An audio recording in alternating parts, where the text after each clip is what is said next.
just about 9:47. And listen, it doesn't matter if you have a puppy or a dog who's 5 years old. It is never, what's the saying? It's never too late to teach an old dog new tricks? Okay. When is the time, though, when your tricks, you can't teach them, and you need to bring in a professional dog trainer? John Rosakis with Paw and Order, Twin Cities. I love the name. Love the name. Here to help you answer that question. John, good to meet you. Good morning. Thanks for coming in. Thank you for having me. How do we know when your dog is gone from just sort of being fine to we need John or some kind of professional to come in and help? Well, you know, one of my favorite examples is telling people, you know, you would never think of not sending your child to school, right? Yeah. That's a good way to look at training. You know, you're teaching your dog basic skills, basic manners, how to be social, how to interact with people and other dogs, etc. So I think training is a good idea no matter what. You brought Otis. This is your dog. This is Otis. By the way, Otis, let's just say how well behaved. Yes. Otis is just chilling on the floor. Well, imagine if John had a dog that was crazy. Well, he's not gonna, he Right? wouldn't bring that I would be up. working on air right now. Tell us a little bit about Paw and Order. Yes, so I do all in-home training. So I actually meet people in their homes, evaluate their dogs, evaluate everything about the living situation, what their needs are, the dog's temperament, etc. Here, buddy. He's a little scared of the camera. Well, the cameras are moving Yeah. on their own. Yeah, he's like, what's going on over there? And from there, we do a thorough evaluation, and then we determine what the best course of training is. Let me ask you this. What is there a benefit to doing the training in the dog's environment versus taking the dog to training at, say, a location? Sure.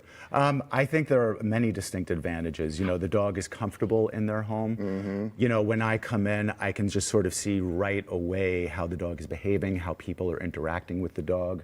I like seeing the physical environment of the home because that really helps set up some good training protocols, you know, within the dog's real world environment. You weren't always a dog trainer. What prompted the career switch? So I was a pediatric occupational therapist for over 20 years. Yeah, before I did kids this. got to be too much, huh? Not the kids, the paperwork administration, No, I'm just you know, kidding. it's, yeah. Oh, the kids are great. But there's actually quite a bit of overlap in terms of relating to dogs, how you communicate with them. You have to be clear, consistent, Patient. etc. And yeah, so there's actually quite a bit of overlap. So I started fostering rescue dogs back in the early 2000s. And I just got hooked immediately. And so I finally got certified in 2015, worked at the Humane Society for a few years part-time teaching group classes. And then about a little over a year ago now, this past October, finally decided it's time to do this full-time. I'm doing this full-time. Pursue my passion, yes. So you brought Otis with you to teach us some things that people should be teaching their dogs and Yes. ways to kind of do it. Exactly. All right, Otis, you up for some Hello, tricks? Otis. Otis. You have to go work. Daddy wants Here, you to buddy. go work. Okay. Good boy. So we're just going to do a simple command with him, Otis. What's down. in your hand? Treats. I have some treats in my hand, just Okay. kibble. Yeah. So I just put him in a down. I'm going to tell him to wait. So it's, you know, the easy part is teaching your dog the commands, but then teaching them things like duration to stay there. Yeah. You really have to intentionally teach most dogs how to do that.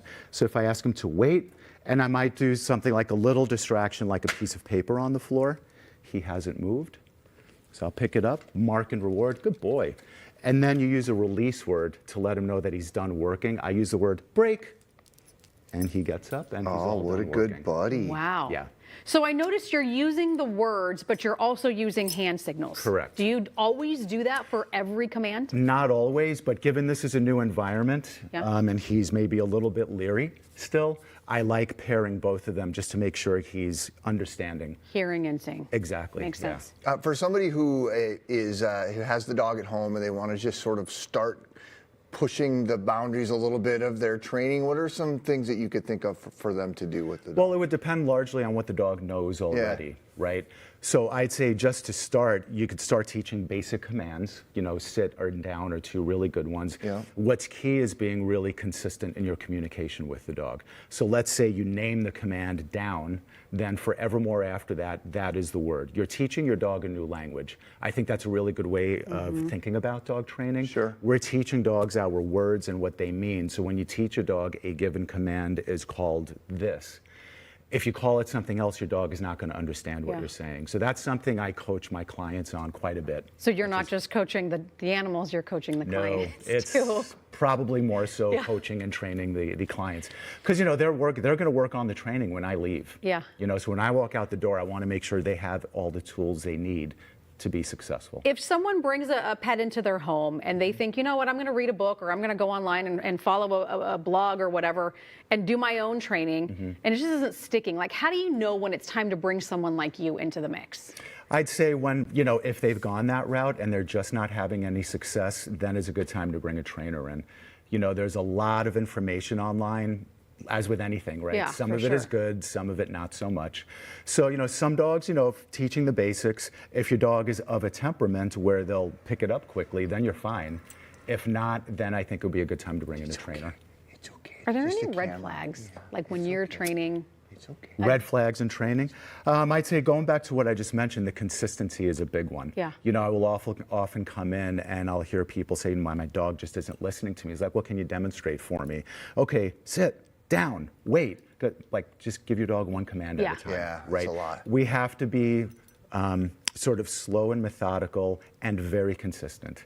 And that, more than anything, when I often come in, it's like we're starting from square one again. Yeah.